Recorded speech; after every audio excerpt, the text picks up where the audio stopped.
Yeah, hi everyone. Can you hear me well? Great. So I'm Avihu. I'm head of product at Starkware. I'm very happy to be here today and talk about Recursion. Um, on a personal note, I started to work at Starkware actually from here, from Paper Hub in Polis. I spent almost my first year in Starkware working from there. So for me, it's very nice to be here and give this talk today. Okay, I only have 20 minutes. And there will be no question time because there is something right after that. So if you have any questions, feel free to come to me after and ask. I do want to try and present in just 19 minutes what is recursion, and basically I'm going to separate it to 3 or 4 parts. I'm going to talk a little bit about the background because, well, you need to know something to understand what's happening in this talk, but it's not so much. And then I'm going to explain what is recursion, why do we want recursion, and at the end, if I have time, I'm going to touch a little bit on what is the timeline, when are we going to see recursion in production for Starks. Okay, cool. So what you should know is basically this is like a short and not comprehensive list, but I'm going to touch very briefly on the first 3 points. And the fourth point is like nice to have. If you know what StarkNet is, great. If you don't, that's pity, and you should come to me after, and I will feed you with all the details. Great. So a little bit about Starks, proofs, and Cairo. Basically, the concept that you need to be familiar with is that there is an ability to take every computation that takes time t to execute and generate a proof for this computation.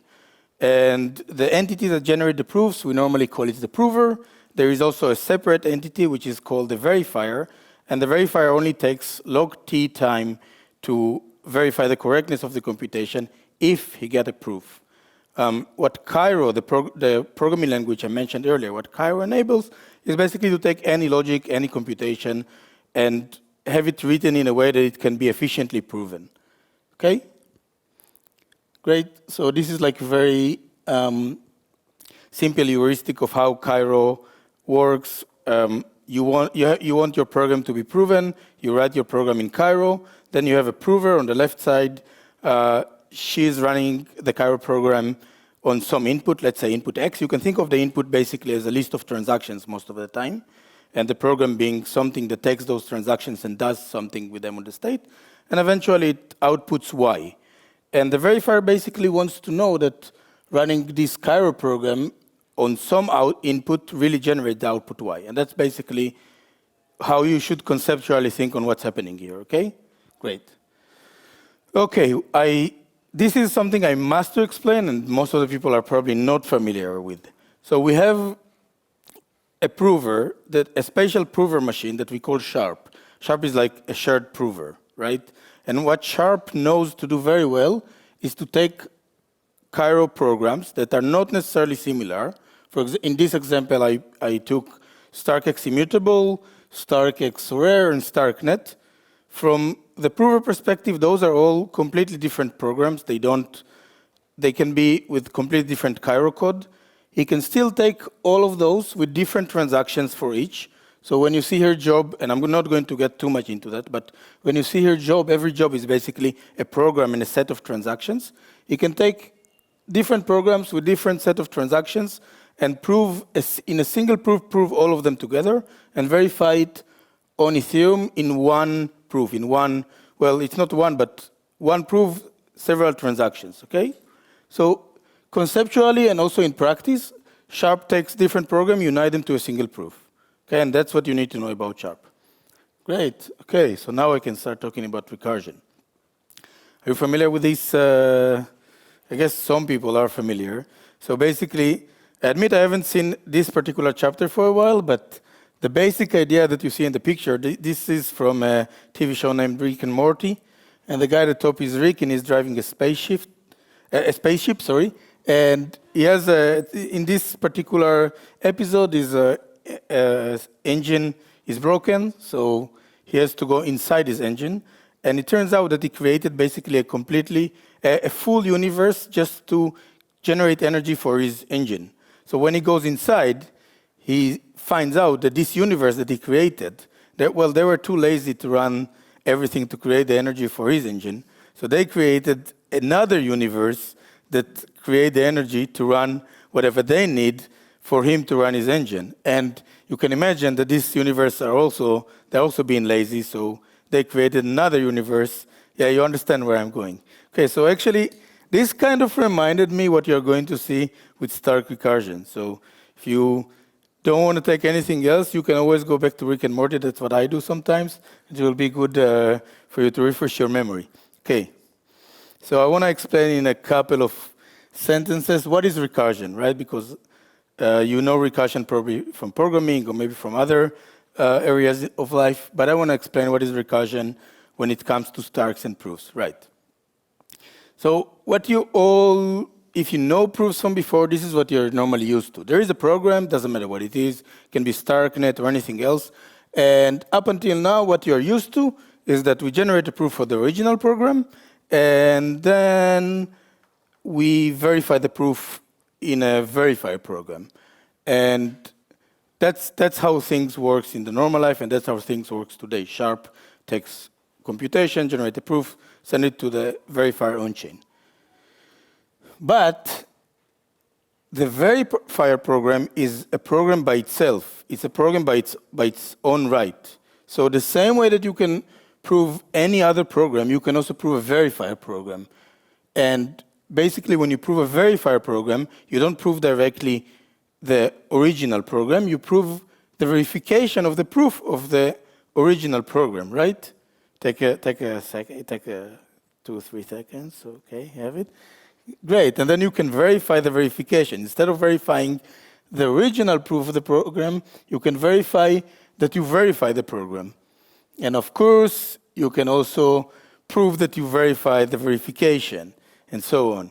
Okay, so that's fantastic, and that's very cool, and we do things because they're cool, but then the question is, okay, so why do we want to use recursion? What are the reasons that we want to do something crazy like that? Okay, I'm going to skip that. So here's a clue about the motivation. So the clue is that if you have a program that takes T steps, then proving it takes roughly also T steps. But if you already proven this proof, then proving the verifier only take log steps, which is in most of the times, it's much shorter to prove once you have it, and it's like compared to the original proof of the original program, right? So here is something I can do, and I'm going to explain it in a second. Okay, this was a clue. So okay, the first thing that you want to do recursion for is basically dramatically reduce the gas cost and increase the proof capacity as we have today on chain. So why is it like this? Well, today, you can imagine you take a program can be StarkNet, and it gets many transactions, right? So you collect those transactions, and at some point you took the largest machine on Amazon, AWS, or GCP, and you can only push many transactions, and that's it, because after that the machine run out of memory, run out of core. You can't push larger computation inside. You can't have more transactions in a single proof. So if you have 10,000 transactions, let's say, that means that, and a proof verification costs 5 million gas, then it puts you a limit on how low can you go with every transaction, right? Because you know that you can put up to 10,000 transactions in 5 million gas, which is amazing, but that's your limit.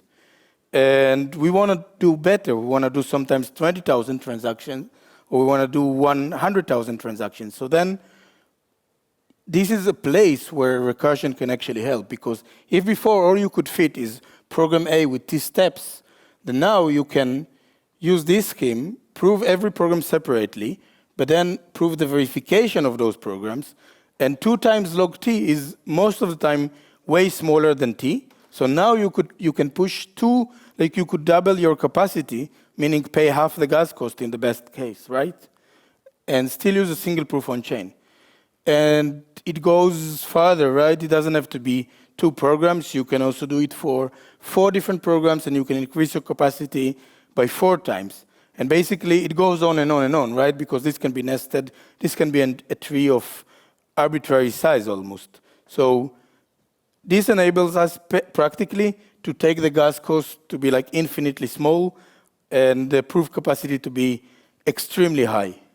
So that's very, very cool. And this is by itself already why we would like to have recursion. But there are a few more things. And I really wish that I would have more than 9 extra minutes to talk about the other things, but I don't. So you're going to have to come later. But I do want to mention a few more things. Latency. You remember that I introduced Sharp a few moments ago. So imagine that in real life, those jobs, they are not coming at the same time. You wait for transactions in Immutable, you wait for transactions in Sorare, you wait for transactions on StarkNet. And at some point, Immutable are saying, okay, we have enough transactions, we want it on-chain. So they send their job. And Sorare comes later, and StarkNet comes later. So in practice, what is happening is that you wait and wait and wait and wait for enough transactions to fill up enough jobs before you start proving. And when you do start proving today, it's a huge proof that takes hours to prove, right? So overall, you get latency from 2 places. One is you wait for transactions, and the other one is that you wait for a single huge proof to be proven. And that's going to improve dramatically with recursion, because now, let's say that we are waiting, we are all waiting, we like to wait, and then we have job 0 arrive from Immutable. And instead of waiting, we can just prove it. So RJ here stands for recursive job. Basically, we took the original job from Immutable. We didn't wait for other jobs to arrive, and we proved it. And because we proved it, we do the same for the job from Sorare. But now we can just take 2 proofs, 2 basically proofs with the verifier program, and unite them and prove them all together, right? So we didn't wait for the job for StarkNet to arrive. We already proved the jobs from Immutable and Sorare. And we do the same with StarkNet job. And by the time we have all 3 jobs ready to be sent, we already have them proven. So we got 2 things. One, we don't have to wait for the line of transactions to be fulfilled anymore. We can prove things as they arrive. And 2, the proving itself is faster because it doesn't necessarily have to be on a single huge machine. It can be splitted to many, many, many machines that take partially smaller jobs and run them in parallel. So if you want to imagine how it looks in Sharp in the general case, there is some algorithm that takes jobs that are waiting on the queue, recursively proving them. If he finds 2 recursive jobs, he unites them, and so on and so forth. This is just one potential outcome. It doesn't have to be that way. It really depends when the jobs arrive. But I'm not going to get into it now. Okay, this is another topic that I'm really touching in a minute or 2, but I think we can. Just about this, I can probably talk an hour. So this is basically the general idea of layer 3. I like to picture it, and also in my head, it looks like this. So I don't know why, but the base layer for me sits in the top. And you're never going to see it, including not in my slide, because nobody agrees for me to put it that way, but I can put it in a picture. So for me, it's like StarkNet all the way down. Basically, the general idea of layer 3 is to say, well, we run things on StarkNet, and that's great. But sometimes, for whatever reason in the world, you want to have your own environment. You want to have your own custom StarkNet. You want to have your own StarkX system. Maybe you will have a different VM, and you don't want to relate to the way that StarkX or StarkNet VMs are created. Maybe you have a ZKE VM system that you care about. Maybe you have, I don't know what, I took Orbit VM as an example. Maybe you have your own, whatever, MIPS or whatever VM that you can think of. So what you can do is you can write your VM in Cairo, implement your VM state machine in Cairo, and then using the Cairo verifier that we already wrote for the recursion, you can deploy the Cairo verifier on StarkNet. We will actually do it for you probably soon. You can use this Cairo verifier to prove any such environment separately. So you can have your own personal environment within StarkNet. It has all kinds of benefits. You pay even less than StarkNet. You control the environment yourself. You can have a different VM. You can even imagine a world where each one of those layer 3 has like completely different smart contract system, but they can interact with each other, and it's much, much cheaper than doing it from layer 2 on Ethereum. So I know maybe it's not going to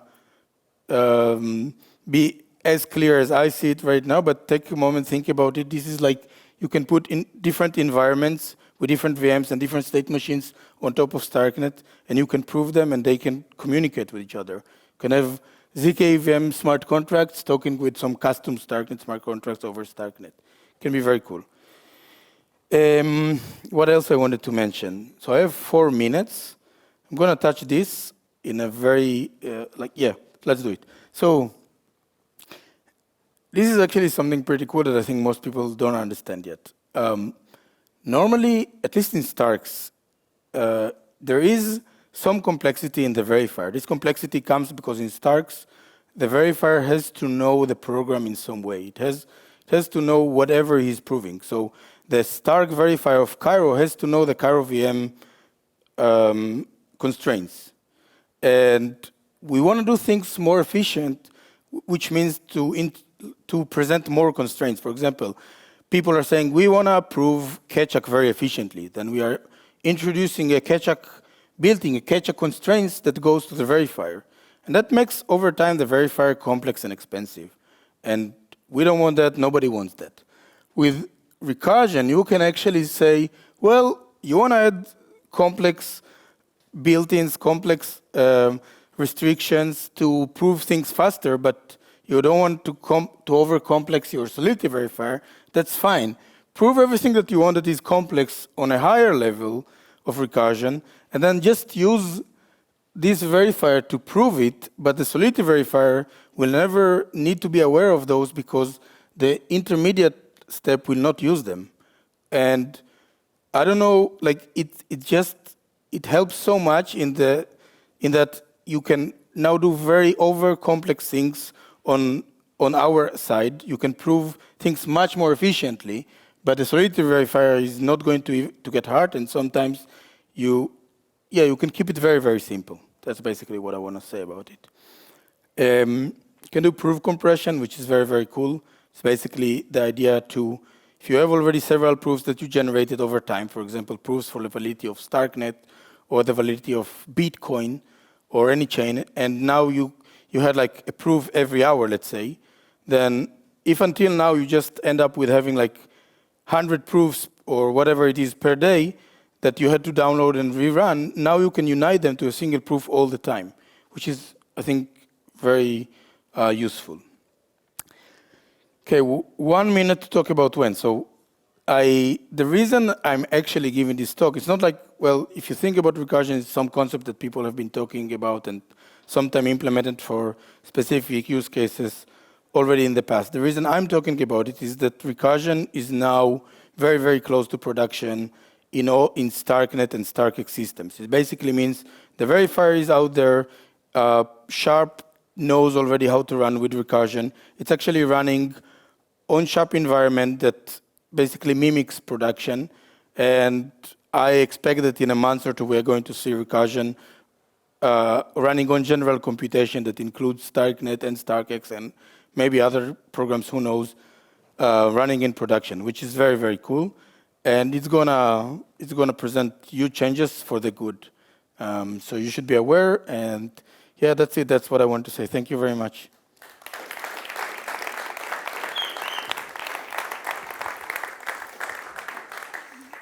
I know I don't have time for questions, so there's time for maybe. No, we've gone over now. I'm sorry. Okay, thank you very much, Avihu. Thank you.